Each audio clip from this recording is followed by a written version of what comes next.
Hai guys, selamat datang di Pothub.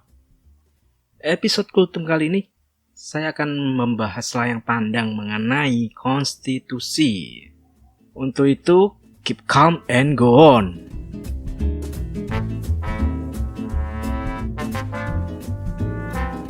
Bagaimana bentuk perubahan konstitusi? Ada 3 model ya.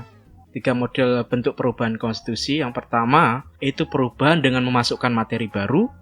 Yang kedua, itu perubahan yang terpisah dengan naskah asli. Dan yang ketiga, itu pergantian konstitusi lama dengan yang baru. Oke ya. Jadi model amandemen atau perubahan konstitusi di negara-negara itu sangat berbeda-beda. Kalau misalkan kalian baca konstitusinya India itu tebal sekali. Ada beberapa cara perubahan konstitusi. Kalau menurut Casselware, cara perubahan konstitusi yang pertama adalah perubahan secara resmi. Nah, ini ada mekanismenya sendiri ya. Yang kedua, itu perubahan konstitusi melalui penafsiran hakim. Dan yang ketiga, itu adalah konvensi ketatanegaraan. Terus, kalau C.F. Strong itu melihat cara perubahan konstitusi juga ada 3. Cara perubahan konstitusi menurut C.F. Strong itu dilihat oleh siapa yang melakukan perubahan.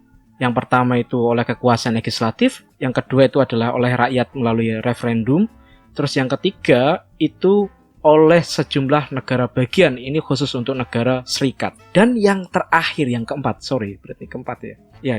yang keempat ini sama dengan Casselware, yaitu dengan konvensi ketatanegaraan. Jadi konvensi ketatanegaraan ini diperkenalkan oleh AVDC, dan menurut Bagirmanan, konvensi ketatanegaraan itu meliputi hal-hal yang dia coba uraikan ya.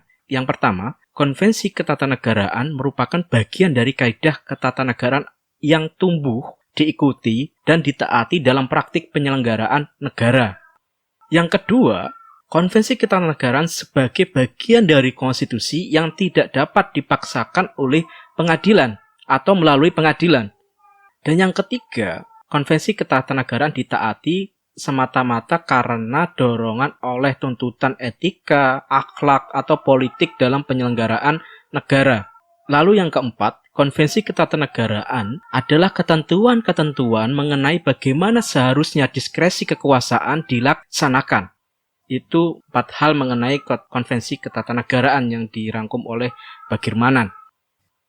Singkatnya, konvensi ketatanegaraan itu dapat diartikan sebagai kebiasaan atau tindakan ketatanegaraan yang bersifat mendasar dengan materi muatan konstitusi yang dilakukan dalam penyelenggaraan negara, baik yang belum diatur maupun yang mungkin menyimpang dari undang-undang dasar dan juga peraturan ketatanegaraan lain. Nah, hal ini bukan tanpa maksud ya, karena tujuannya ya melengkapi atau memperbaiki ketentuan-ketentuan ketatanegaraan yang bersifat mendasar atau sebagai faktor penyesuaian dalam pelaksanaan konstitusi. Nah, itu sekilas tentang konvensi ketatanegaraan. Sebenarnya apa sih alasan perubahan konstitusi itu dipersulit? Casselware itu mengemukakan ada 4 alasan mengapa perubahan konstitusi itu dipersulit. Yang pertama, agar dilakukan dengan pertimbangan yang matang, tidak sembarangan, dan dengan sadar atau dikendaki. Yang kedua, agar rakyat diberikan kesempatan untuk menyampaikan pandangannya sebelum perubahan dilakukan. Yang ketiga, agar kekuasaan negara dan kekuasaan negara-negara bagian ya tidak diubah semata-mata oleh perbuatan masing-masing pihak secara tersendiri. Nah, ini Casselware ini dalam bukunya itu mencontohkan negara serikat ya, dalam hal ini negara serikat. Yang keempat, agar hak-hak perseorangan atau kelompok mendapatkan jaminan, ini terutama kelompok-kelompok yang marginal atau kelompok-kelompok minoritas. Sedangkan kalau kalian lihat mekanisme perubahan UUD 45 itu bisa kalian baca pada pasal 37 Undang-Undang 1945. Ada suatu pertanyaan menarik. Apakah bisa ketika pemerintah mengeluarkan suatu produk hukum yang itu bertentangan dengan konstitusi dan sah? Kalau kita melihat situasi saat ini dalam hukum internasional ya, itu ada yang namanya special rapporteur mengenai state emergency, mengenai kondisi-kondisi negara yang gawat ya, dalam keadaan darurat. Special rapporteur ini dia tuh memeriksa secara hukum apakah negara dalam kondisi darurat atau tidak. Karena nanti takutnya itu disalahgunakan dengan status state emergency. Nah, makanya ada perlu yang namanya deklarasi keadaan darurat. Entah itu untuk alasan kesehatan atau keamanan. Yang pasti harus ada deklarasi keadaan darurat. Dan hal ini memiliki panduan yang jelas dari hukum internasional. Karena penggunaan kekuatan darurat itu harus diumumkan secara publik dan harus diberitahukan kepada berbagai lembaga termasuk lembaga HAM ya. Dan itu juga berkaitan dengan hak-hak dasar termasuk kehidupan, terus kemudian aktivitas, terus kemudian penghidupan.